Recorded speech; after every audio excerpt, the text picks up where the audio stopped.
YouTube ప్రేక్షకులకు నా యొక్క నమస్కారాలు. ఈరోజు నేను మీకు మరుగుమందులో అతి ముఖ్యమైన చెట్టుని మీకు పరిచయం చేయబోతున్నాను.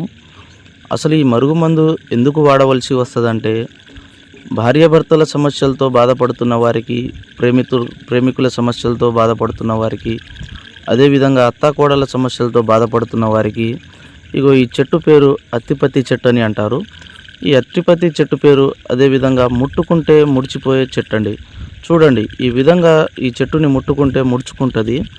ఈ చెట్టుతో తయారు చేసే మరుగుమందు తినే దాంట్లో కానీ, లేకపోతే వాళ్ళు వేసుకునే బట్టలకు కానీ, చెప్పులకు కానీ, శరీర భాగాన ఎక్కడైనా పూస్తే చాలండి. ఈ చెట్టు ఎలా అంటుకుంటుందో మనిషి కూడా అదేవిధంగా మనిషికి అంటుకొని పోతారండి. ఇది చాలా శక్తివంతమైన మరుగుమందు.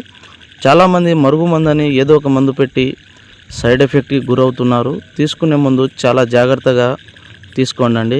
ఈ కాలంలో మరుగుమందు కేవలం మంచికే వాడాలి, చెడుకు మాత్రం ఉపయోగించకూడదు. కేవలం మంచికే వాడాలండి.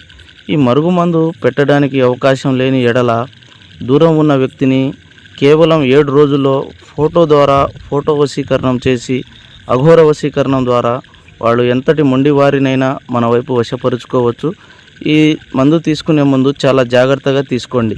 సర్వే జన సుఖినో భవంతు.